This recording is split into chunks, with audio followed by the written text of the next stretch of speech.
You can't live without a man. You're a useless wife who can't do anything on your own. Don't get too comfortable. My name is Isabel. I'm a 29-year-old homemaker. I live in a multi-generational home with my husband Mark's family. Originally, Mark's grandparents lived on the first floor, and his grandmother on the second. But after she passed away and his grandfather moved to a nursing home, the second floor became vacant. My mother-in-law decided to renovate it for Mark without asking us. I had already retired, and we planned to rent an apartment and live there while I worked part-time. But mother-in-law strongly opposed this, begging Mark, "Please don't leave an old woman behind," while crying. She calls herself old, but she's only in her mid-50s. And my father-in-law is still working. Mark, who had always been bothered by his mother's meddling, initially refused to live with her. But considering his work commute and our future savings, we agreed to live there on the condition that she wouldn't interfere in our marriage. Sharing an entrance was a bit awkward, but we thought it wouldn't be a big deal since the bathroom, toilet, and kitchen were separate. We decided to make the best of it, but it turned out to be a sham. Mother-in-law came over every day, from morning till night, doing nothing but being there, and always making snide comments. Mark has a sister who lives 30 minutes away by car and claims to be a career woman. She also came over every weekend, acting arrogantly towards me and complaining with mother-in-law. Each time I told myself, I'm in customer service, and mother-in-law and Tiana are difficult customers. I had to keep reminding myself, or else I'd go crazy. Eventually, Mark reached his limit and scolded mother-in-law and Tiana. Mother-in-law went silent, sniffled, and retreated to her room. And Tiana blamed only me, saying it was pitiful for her mother. Father-in-law came to check on us, but Mark said, "Just leave it, Dad. You handle Mom." Mother-in-law always acted like this. Every time Mark scolded her, she would dramatically sulk and lock herself in her room. She was waiting for Mark to say something kind, but Mark never did. This farce happened quite often. "I'm sorry. Maybe this decision was a mistake after all." Mark's support made it easier for me to endure the situation.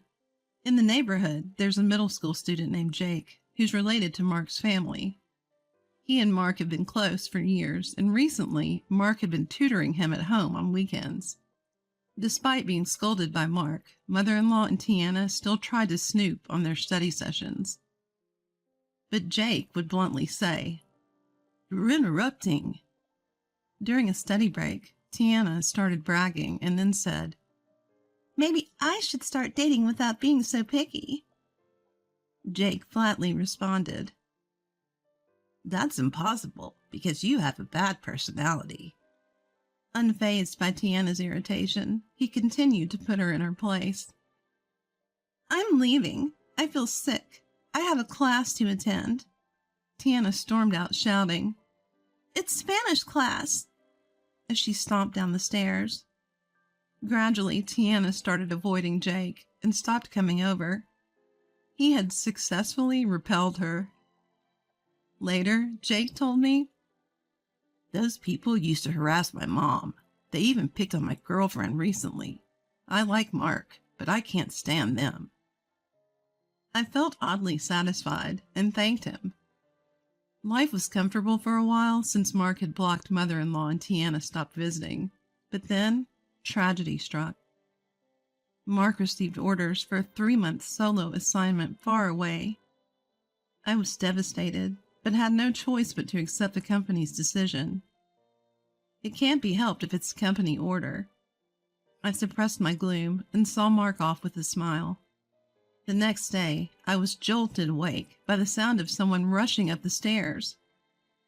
Mother-in-law was standing in my bedroom, looking very self-assured. "Isabel, how long are you going to laze around?" "What?" I checked the clock. It was only 3 a.m. "Isabel, don't think you can slack off just because Mark is away. Starting today, I'll be giving you a thorough education." "What are you talking about?" Annoyed at being woken up, I resisted, and a heated argument ensued. Come downstairs and start with our housework. Mother-in-law left, but I had no intention of complying with her unreasonable demands. As dawn broke, mother-in-law returned, this time with Tiana. You think you can defy us? You've been too comfortable because Mark was here. But now it's just you, Isabel. And that bratty kid won't be coming either. You married into this family, so you have no choice but to obey us. I was about to ignore Tiana's smirking face and her early morning harassment, when mother-in-law's next words suddenly changed my mind. You're a stupid woman who can't live without a man. If you don't like it, that's fine. I'll spread the word that you're a useless wife who can't do anything on her own. Those words fueled my competitive spirit. Fine, let's see if I can go 3 months without a single complaint from you. From then on, I woke up at 3 a.m. to spite mother-in-law and took care of the chores in her part of the house. While I was stuck doing all the cleaning, laundry, meal prep, and cleanup, mother-in-law did nothing but complain about each task. The vacuum is too loud. The kitchen noise keeps me awake. She'd say, even though she was the one who woke me up at 3 a.m. and then slept until almost noon. I can't sleep because of the noise from your bedroom, she'd add, reminding me of the creepy complaint she'd made when we first moved in. Though I'd started doing this out of spite, the constant work from early morning to late night was harder than I'd thought. I couldn't afford to think waking up at 3 a.m. was tough. I had friends who were sleep-deprived from newborns or woke up at 5 a.m. to make lunch for their kids before going to a part-time job. If you think I'm the only one having a hard time, you're wrong. I was still naive. If I woke up early, I could go to bed early. There was nothing I couldn't do. But mother-in-law wouldn't let me. In the afternoon, just as I was about to rest before grocery shopping, she'd barge in saying, I'm into aerobics now, and start some bizarre routine with the DVD player at full volume. At night, she'd find fault with the cleanliness of our living space, refusing to let me rest even after midnight. The more I tried, the more mother-in-law escalated her harassment. Tiana started coming over every night for dinner, criticizing my cooking while eating everything. Seeing Tiana's already voluptuous figure expand while I was losing weight from lack of sleep was almost enough to break me. Do you think Mark found a girlfriend over there? That would be interesting. I hope he finds someone younger and more charming next time. I want to hold a cute grandkid. I agree. Any child from this current life wouldn't be cute.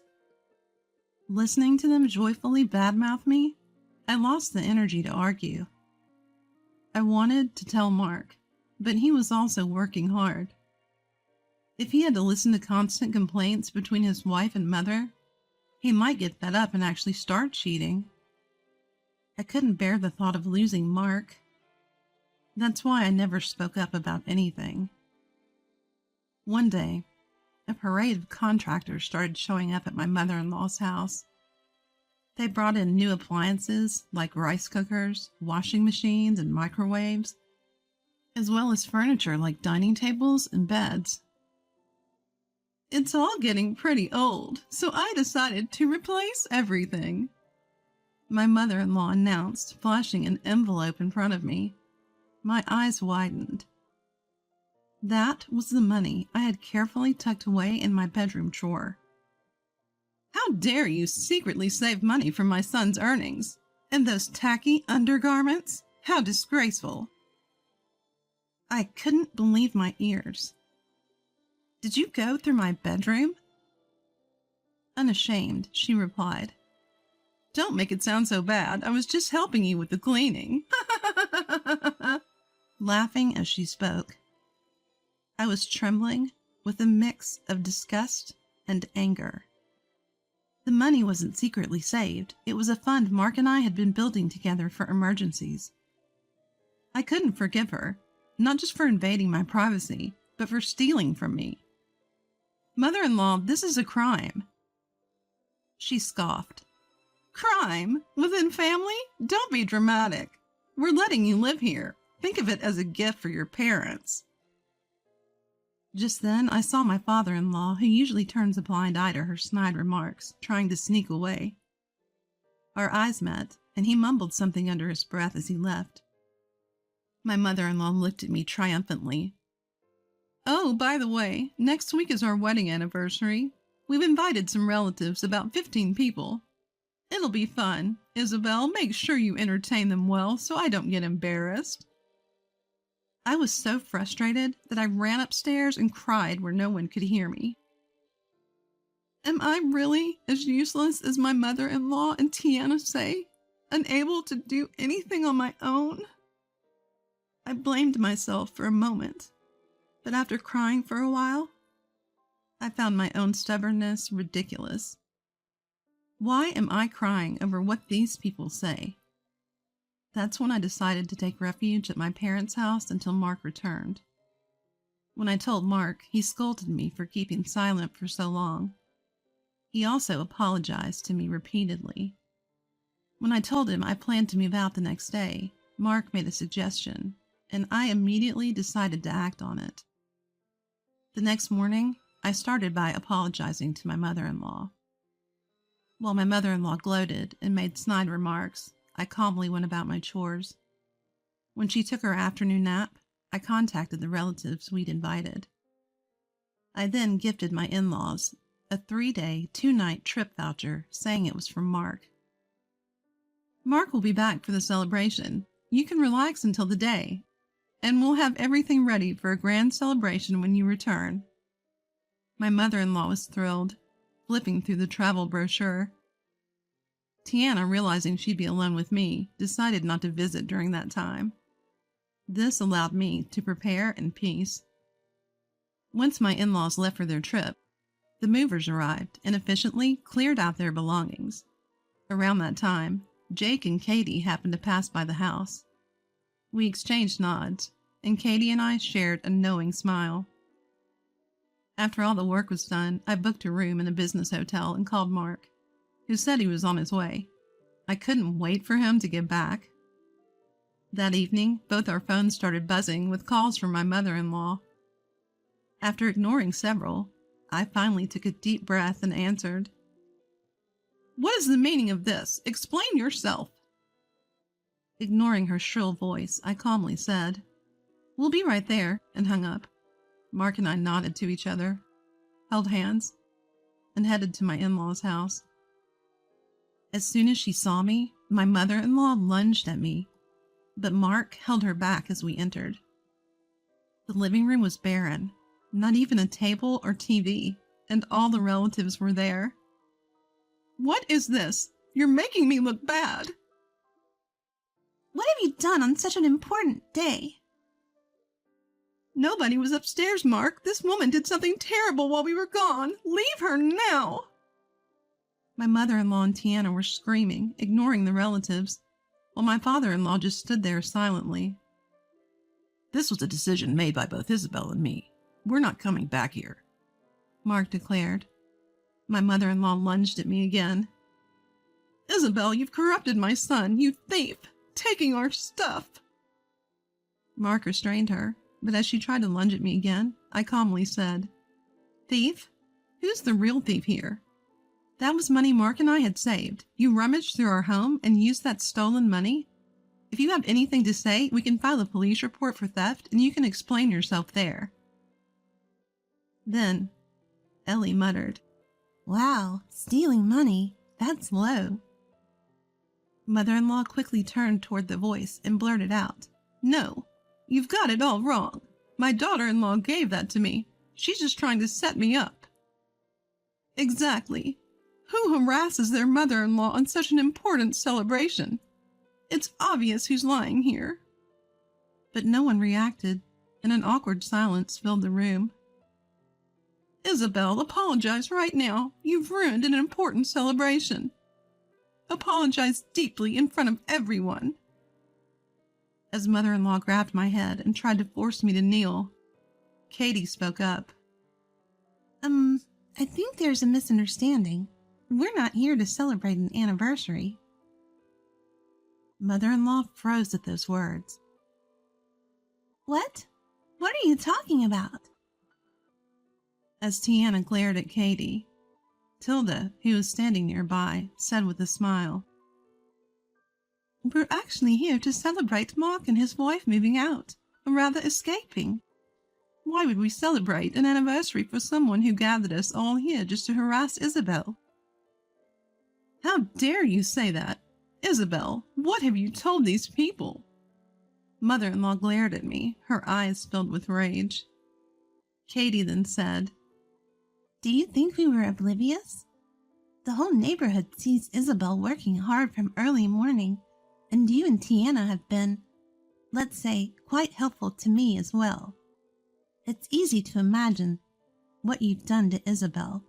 Everyone here has their own experiences with you and Tiana. The other relatives nodded in agreement. What? Don't talk about me and my mom as if we're terrible people, Tiana shouted. Jake retorted. Not as if. You are terrible people. Haven't you noticed you're pretty disliked? What kind of language is that, you little brat? I never even called for Jake. Tiana shrieked and lunged at Jake, but several people held her back. Mark, you can't be serious about leaving, too. Just let the wife leave. Don't be fooled by her. You're a kind and considerate person. She must have brainwashed you. Please come back. In the midst of the chaos between Tiana and Jake, mother-in-law clung to Mark. But Mark firmly pulled away from mother-in-law and said, I'll say it again. Don't ever come back here. While looking her straight in the eyes. Mother-in-law then exclaimed, How cruel! How cruel! And ran into the bedroom, covering her face with both hands. As the door slammed shut, we heard mother-in-law scream.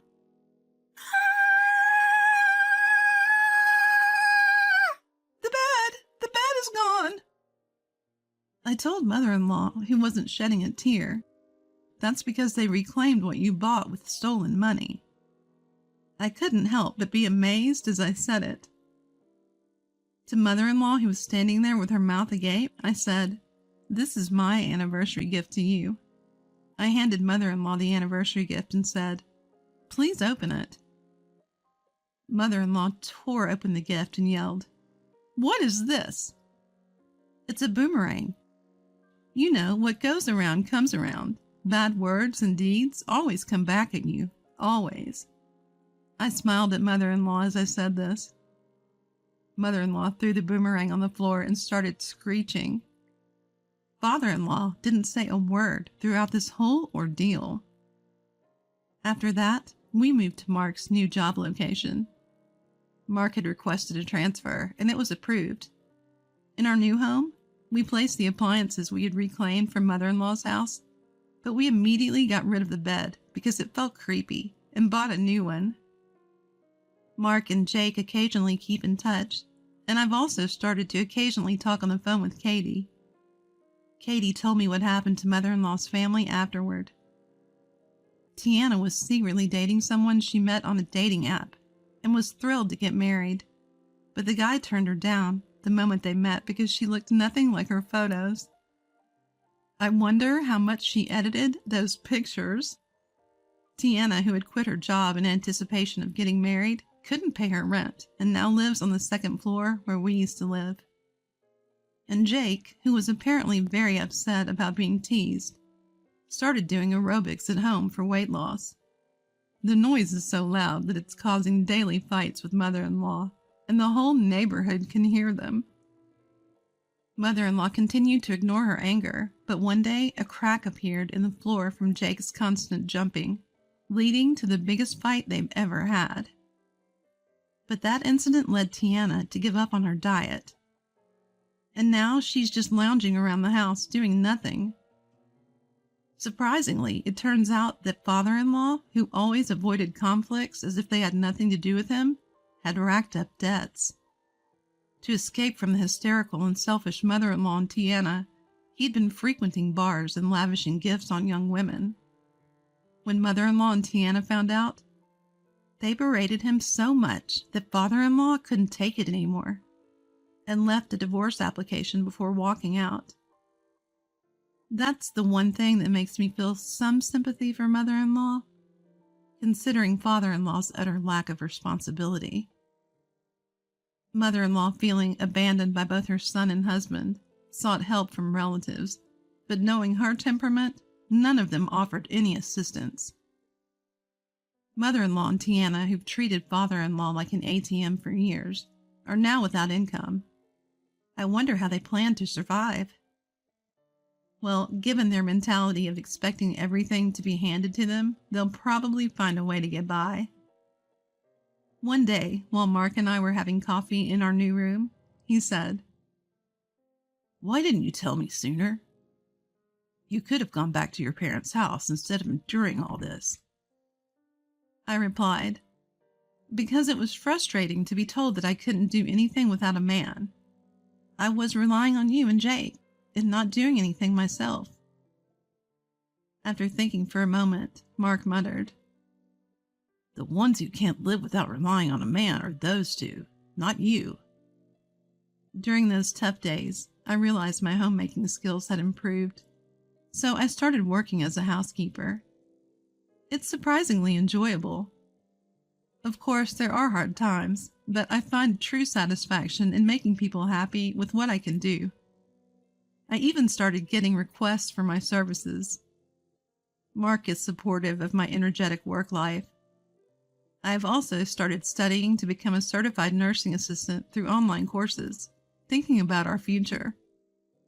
Mark and I joined forces. I don't want to rely solely on Mark.